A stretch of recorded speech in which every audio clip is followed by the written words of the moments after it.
तो हुण भाई गुरदास जी तो सियाणा लभना बड़ा औखा सी। गुरु हरगोबिंद साहब जी महाराज ने यह सेवा भाई गुरदास जी की लाई। पंज सिंगां नूं नाल ले वापस आ जाओ। जिन्ने चिर तक साडी पत्रिका ना जावे, साडा संदेशा ना थोड़े तक पहुंचे, तुसी वापस नहीं आना, प्रचार करते ही रहना है। कहने ने 1 साल का अरसा हो गया। 1 साल भाई गुरदास जी नूं बनारस दे गुरबाणी की कथा करदियां, गुरबाणी की विचार सुणांदा ब्राह्मणां नूं, ऋषियां नूं, मुनियां नूं, सनातनी सन्यासियां नूं, बड़े बड़े विद्वानां नूं वो गुरमत की गल सुणांदे रहे। 1 साल हो गया। एक दिन गंगा के तट ते बड़े बेचैन ते परेशान व्याकुल भाई गुरदास जी बैठे। नाल दे सिंगां ने पुछ लिया, भाई जी कदी इतना परेशान थानू नहीं देखिया, थोड़ी अखां दे च इतनी बेचैनी, थोड़े चेहरे ते इतना गम, इतना दुख, तुसी ते हर वक्त परम आनंद की गल करदे हो, हर वक्त ज्ञान की गल, पर थोड़े चेहरे ते अज गम है, थोड़ी अखां दे च अज दुख है, चिंता है। भाई साहब कहते हैं हाँ ठीक पढ़े है। और मैं अर्ज करा, जबान मनुख की गलत बयानी कर सकती है, अखां ते चेहरा नहीं करता। यह भी मैं अर्ज कर दिया। हिरदे दे च गम होवे, चेहरे ते प्रगट होंदा है, अखां दे च प्रगट होंदा है, भावें मनुख कितना भी छुपाउण की कोशिश करे। कई दफा जबान हां कर दी है, अखां ना कर रही होंदियां ने, और कई दफा जबान ना कर दी, अख हां कर रही होंदी। अख झूठ नहीं बोल सकती। कई दफा जबान नाल बंदा कह दिंदा बड़े आनंद विच हां, पर अखां दस दिंदियां आनंद वाली कोई गल नहीं है। मस्तक दस दिंदा आनंद वाली कोई गल नहीं है। जबान झूठ बोल सकती है, अखां झूठ नहीं बोल सकदियां। सिंह कहने लगे, भाई जी थोड़ी अखां चो गम, थोड़े चेहरे ते दुख, हैरानगी है। भाई साहब कहते हाँ ठीक पढ़िया तुसी, पर ऐसी हालत थोड़ी क्यों बनी? भाई जी कहते ने 1 साल हो गया है, गुरु हरगोबिंद साहब जी ने सानू पत्रिका ही नहीं पाई, कोई संदेशा ही नहीं भेजिया। रौनकां याद आंदियां ने गुरु हरगोबिंद साहब जी महाराज दे कदमां जो सवेरे ते शाम सत्संग लगते सन, सतगुरु आप जो शब्द दी विचार सुनाते सन, गुरु के महान कीर्तनीय ढाडी जो कीर्तन ते इतिहासिक प्रसंग सुनाते सन, सुन सुन के जो मन आनंद माणदा सी, चेते आ रहे इन्ना भी छोड़ा।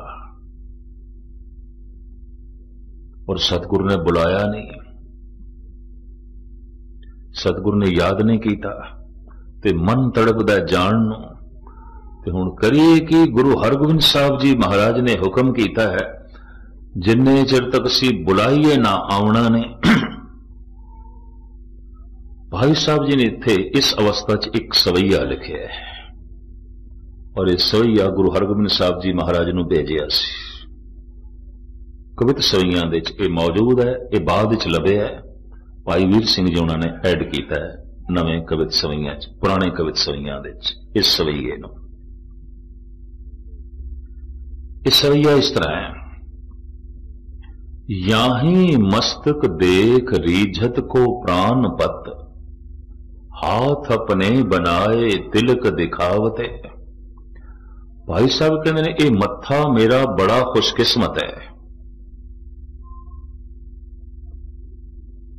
इनू वेख के गुरु हरगोबिंद साहब जी महाराज खुश हो जाते सन, मैनू वेख के ही खुश होंदे सन,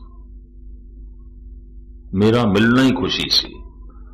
लोकी गुरु नू वेख के खुश होंदे सन और मिलन की तांग रखते सन।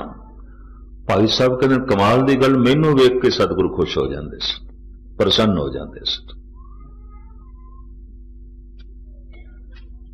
दूसरी पंक्ति, याही मस्तक धार हस्त कमल प्रे,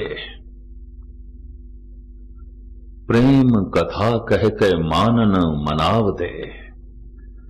भाई साहब कहते ने मस्तक मेरा बड़ा खुशकिस्मत है, असीस दे वजों कई दफा गुरु हरगोबिंद साहब जी महाराज दा हथ मेरे इस मस्तक नूं छोया है। ये मत्था मेरा भागां वाला है। कई दफा मुबारक हत्थां दी असीस इस मस्तक नूं मिल चुकी है।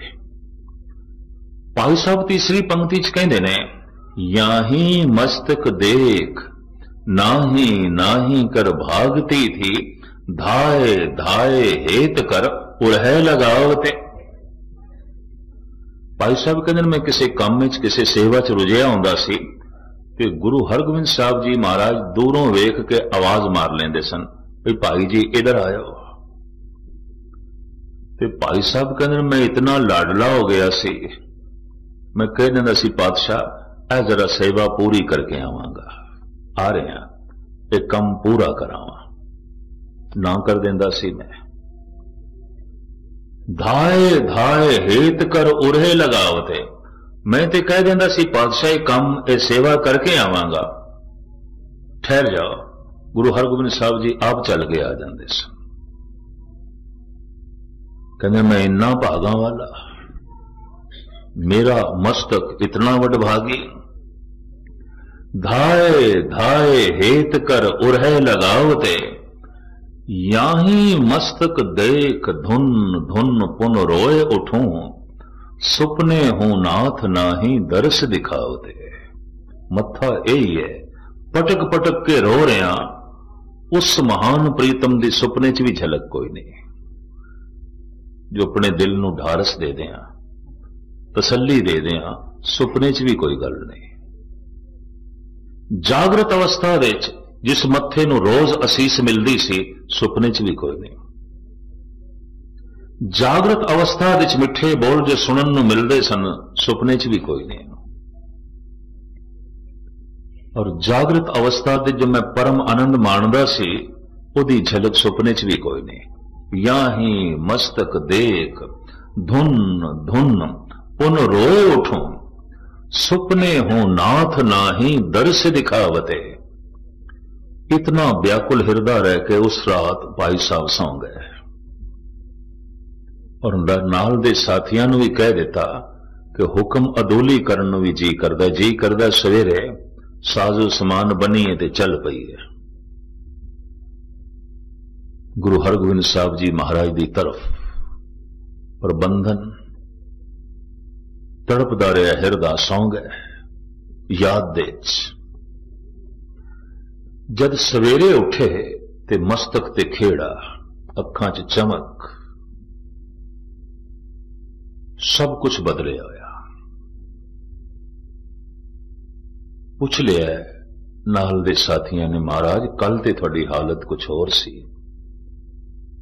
हुण ते कल दे ते जमीन आसमान दा फर्क हो गया। अखां च चमक, मत्थे ते रौनक, खेड़ा ते खुशी। पता है भाई जी ने उत्थे की आख्या, सुपने चरित्र चित्र बन के बने बचित्र, पावन पवित्र मित्र आज मोरे आए हैं। सुपने विच मेरे मित्र एक बचित्र जिहा रूप धारण करके जो पवित्रता दी मूर्ति ने अज मैनू सुपने च आए ने। हो गई गल सारी, मन का गुबार लै गए, परम आनंद मिल गए, खेड़ा मिल गया।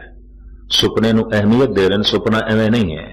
सुपने चरित्र चित्र बन के बने बचित्र, पावन पवित्र मित्र आज मोरे आए हैं। गुरु हरगोबिंद साहब जी महाराज बारे ये दूजा सवैया है। सुपने की सारी महानता मुख्तसर में अर्ज करा। जिथे भाई गुरु रास जी ने ऐसा आख्या, धन गुरु नानक देव जी महाराज ने ते अपनी पावन पवित्र बाणी च कही दिता, सुपने आया भी गया मैं जल भरिया रोए, आए न सका तुझकन प्यारे, भेज न सका कोए, आओ सुभागी नींदड़िए भागा भरी नींद तू आ।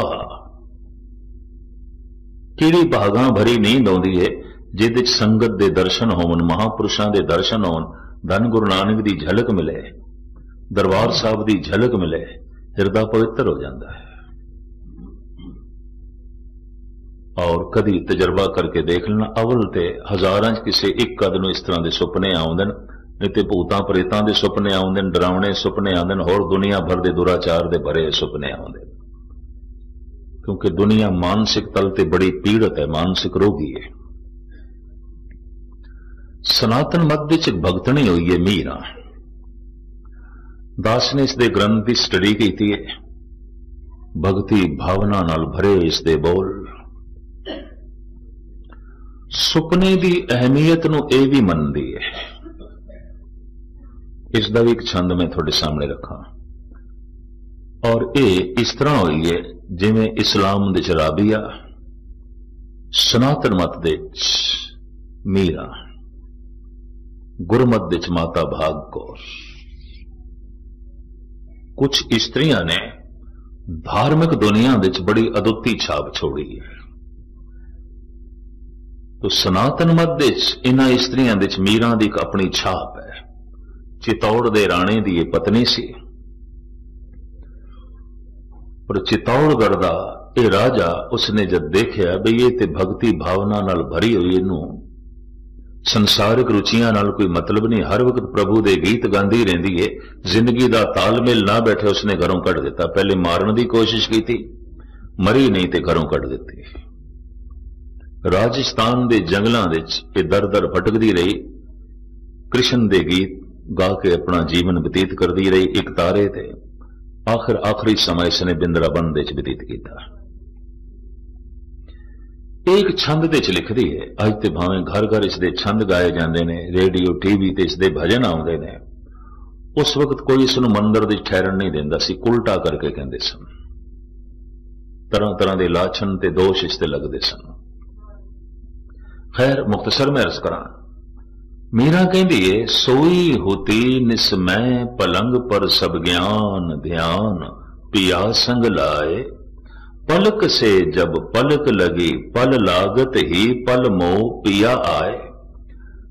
थोड़ी जी किसी नूं शायरी दी मस होवे ना, कविता दी, इस हिसाब नाल भी कविता एक छंद महान है। इस दे च भी जिहड़ी चाल रवानी शैली ते शब्दावली का उसने प्रयोग किया है, अपनी थां ते महान है। पलक से जब पलक लगी पल लागत ही पल मोह पिया आए, पलकां नाल पलकां लगियां नींद आ गई, नींद आ गई सुपना आ गया, सुपना आ गया कृष्ण आ गया। जिहदी याद विच मैं सौ गई, जिन्हों दिन भर मैं सोचती रही, जो दिन भर मेरी याद दे च रहा, जो दिन भर मेरी मंग दे च रहा, मेरी चाहत दे च रहा, जो दिन भर मेरे विचारां दे च रहा, सोचदी सोचदी मैं सौ गई। पलकां नाल पलकां लगियां नींद आ गई, नींद आ गई सुपना आ गया, सुपना आ गया कृष्ण आ गया। पलक से जब पलक लगी पल लागत ही पल मोह पिया आए, जब उठी उनके मिल देखो जाग परी पिया पास ना पाए। नींद विच मैं खड़ी हो गई, भाई कृष्ण आए ने ते चरना ते मस्तक रखा, मत्था टेका, पुष्प भेंट करा। नींद विच मैं खड़ी हो गई, खड़ी होंदे अख खुल गई, नींद टुट गई। सुपना इतना प्रभावित करता है, किधरे सुपना बोलण ते मजबूर कर देंदा है, किधरे सुपना सुतियां सुतियां खड़ा कर देंदा है, किधरे सुपने च अखां खुल जांदियां। जब उठी उनके मिल देखो जाग परी पिया पास न पाए, मीरन और तो सोवत खोवत मैंने सखी पिया जाग गवाए।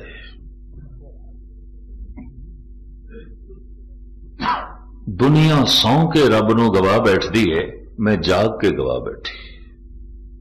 होरी नींद आउंदी रहिंदी, सुपना लंबा बनिया रहना सी, परम आनंद बनिया रहना सी। मीरन और तो सोवत खोवत मैंने सखी पिया जाग गवाए, मैं ते जाग के गवा बैठी। लोकी सौ के गवा छड़ देन, मैं ते जाग के गवा बैठी।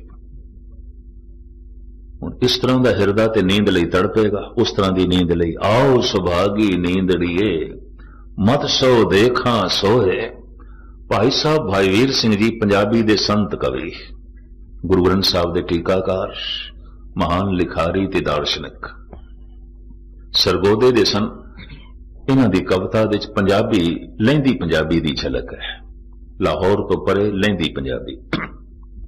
आप कहंदे ने सुपने विच तुसां मिले असानू, असां धागल वखड़ी पाई, पर निरा नूर तुसां हथ ना आए, साडी कंबदी रही कलाई। भाई साहब भाई वीर सिंह अभ्यासी पुरुष सन, केवल कवि नहीं सन, नाम रसक सन, सिर्फ लिखारी नहीं सन, टीकाकार नहीं सन। कहते सुपने विच तुसां मिले असानू, असां धागल वखड़ी पाई, पर निरा नूर तुसां हथ ना आए, साडी कंबदी रही कलाई। उन ते तड़पदे रह गए, हुण किवें मिल गए, झलक वेख लईए। बहुत सारे फकीरां ने, साधु संतां ने, अभ्यासियां ने पहली झलक सुपने च देखी है, पर तक गल बाद च बनी है। यह भी मैं अर्ज करते हैं, मेरे पढ़न विच ऐसा भी है कई सवाल जो लोग हल करना चाहते सन, जागृत अवस्था च नहीं होए, सुपने च होए ने। अजीबो गरीब ये दुनिया है सुपनियां दी। ईरान विच एक चोटी दा फकीर होया है हाफिज, दीवाने हाफिज, उसका बहुत बड़ा ग्रंथ है। दास ने उसका मकबरा देखा है, सोने की कबर है, जिहड़ा मकबरा बनया वह कच का बनया, यानी कच लाया नहीं गया, कच नूं पिघला के दीवारां खड़ियां कीतियां गईयां। ईरानी कारीगरी का एक नमूना सारी दुनिया तो जिहड़े टूरिस्ट आंदे पहले मकबरा देखते हैं कच का। मैं फिर इस तरह कच लिया के उत्थे जोड़िया नहीं गया, कच नूं पिघला के ढाल के उहदियां दीवारां खड़ियां कीतियां गईयां, उहदा मकबरा बनाया गया।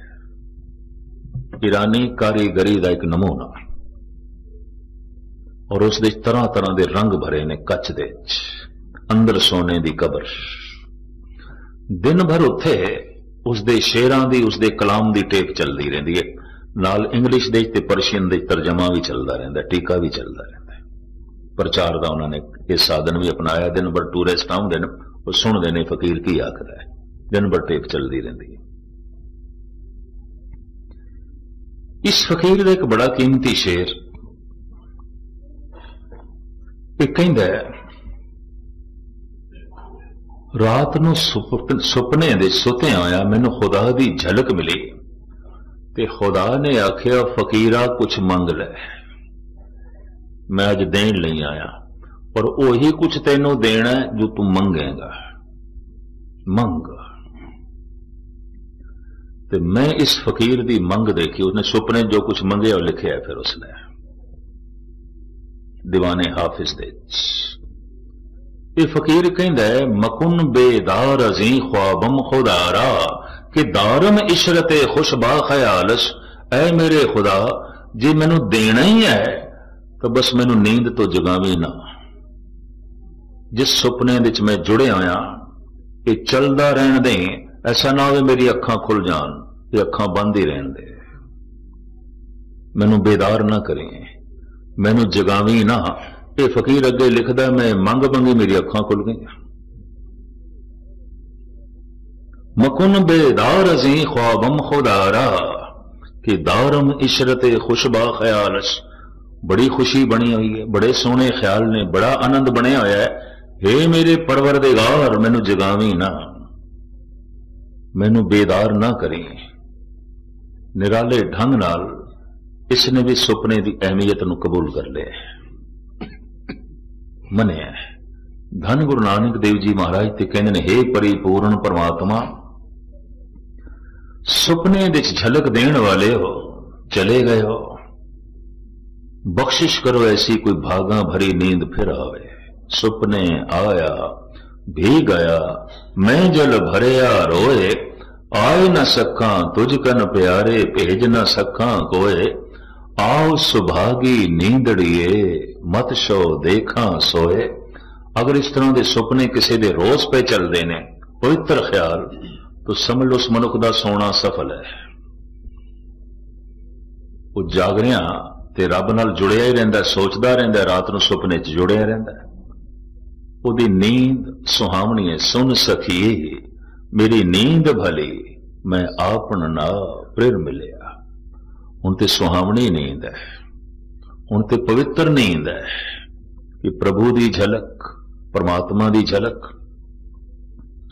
ये विचारा मैं आप जी के सामने इस वास्ते रखिए ने कि शाम के सत्संग का अगर मन ते प्रभाव पै जाए तो इसे ही प्रभाव को लैके मनुख सौ जाए, यकीन जानो रात को सुपने झलक बन सकती है और कोई पवित्र घटना घट सकती है। और जिहदे लई फिर दिन नूं हो सकता है मन होर तड़पे, अगों फिर होर सुपने पवित्र चलन और इस तरह सोना महान हो जाए, पावन हो जाए, पवित्र हो जाए। धन गुरु ग्रंथ साहब जी महाराज बख्शिश करन, साडा जागना सफल होवे, साडा सोना भी सफल होवे और ये पंक्ति साडे उत्ते पूरी उतरे, उठत बैठत सोवत नाम। सुतियां भी नाम नाल संबंध जुड़े है, सुतपियां भी जो है बंदगी हो रही है, सुतपियां जो है प्रभु की झलक का मिलाप हो रहा है। पातशाह इस तरह की सारियां ते बख्शिश करे, रहमत करे। इत्थे समाप्ति। सारियां दा हार्दिक तौर पर धन्यवाद। बड़े टिकाव नाल आपने सरवण कीता। कल फिर जिवें गुरु बाबा जी बख्शिश करनगे, गुरबाणी विचारां आप जी दे सामने रखांगे। सारियां दा हार्दिक तौर पर धन्यवाद। भुल चुक दी क्षमा, गज गज के फतेह प्रवान करने। वाहिगुरू जी का खालसा, वाहिगुरू जी की फतेह।